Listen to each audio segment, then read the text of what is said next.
Hi, Assalamualaikum. This is Evi Sayono. Today on December 19th, 2025 at 9:30 a.m. in the morning, please allow me to start reading a new book. For me, it's a new book entitled Models of Teaching, 9th edition. This book is written by Bruce Joyce, Marcia Weil, and Emily Calhoun. This book is published by Pearson Education, 2015.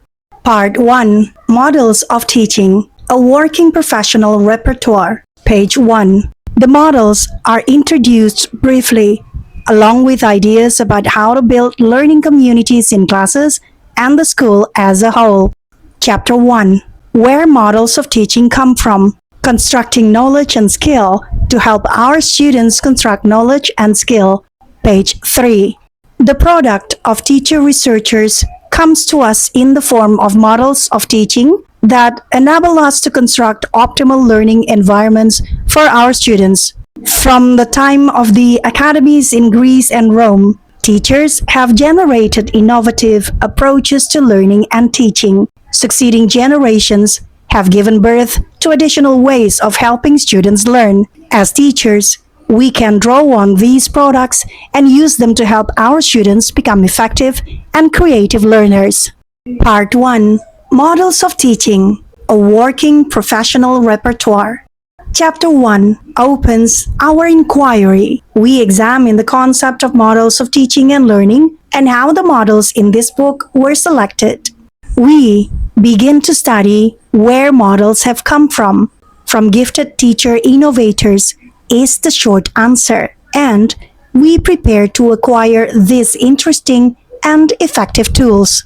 In Chapter 2, we delve into the social aspects of learning, for effective teaching involves the development of communities of learners and equipping students with ways of learning that will enable them to have high-quality lives in school and beyond.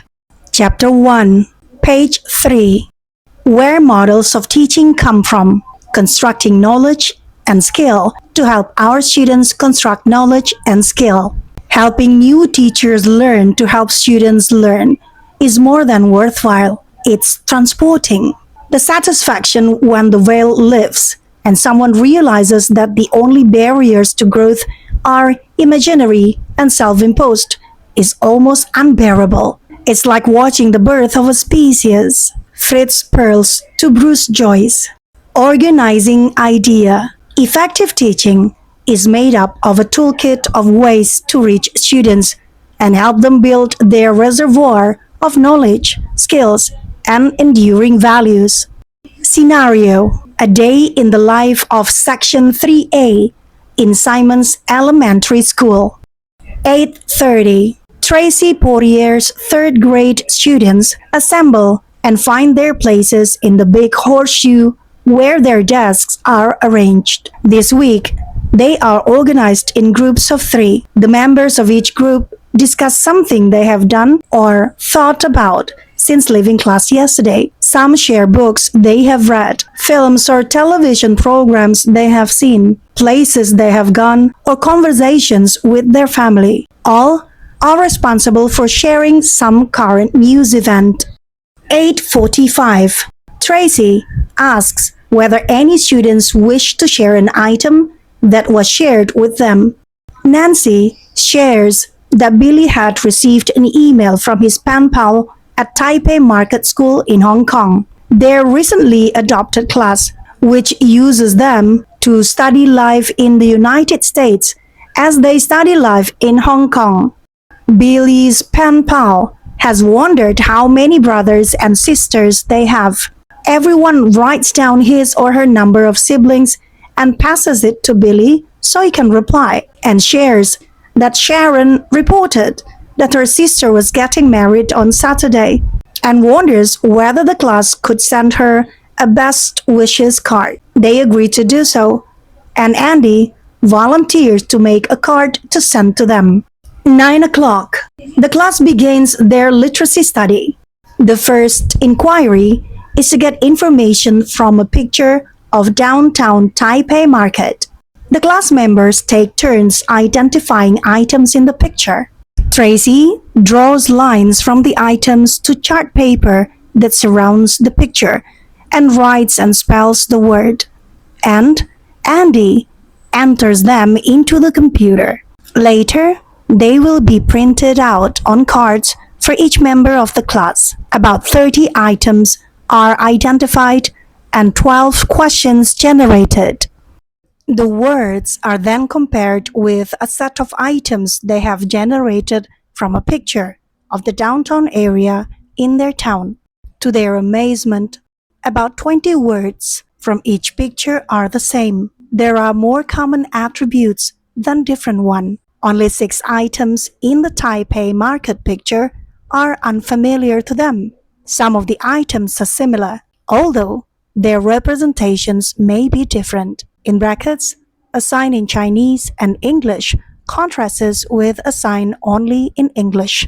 Tracy agrees to circle them on the digital picture and email it to Hong Kong class for identification.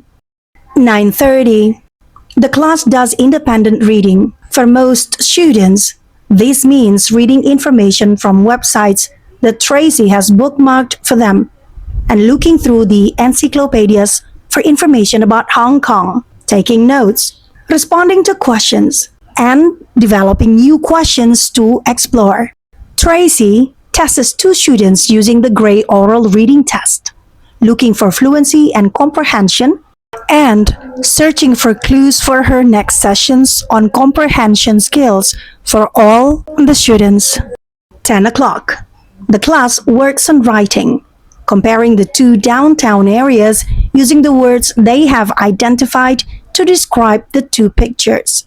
Tracy models opening sentences for them, concentrating on how titles and first lines work together to establish topic and theme. She picks up on a prior session where the students classified opening sentences in trade books. Tomorrow, they will continue together and discuss information as they compare Hong Kong to their own local, and they will use synectics in brackets see chapter 7 to explore analogies to structure their writing.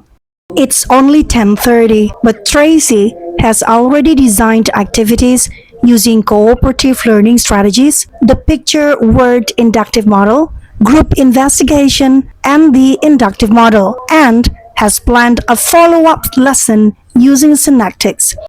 As the day progresses, she will begin a unit on plants in their vicinity using the scientific inquiry model, chapter 4, and continue a unit where the properties of number systems are the focus. Tracy has a good-sized repertoire of models of teaching.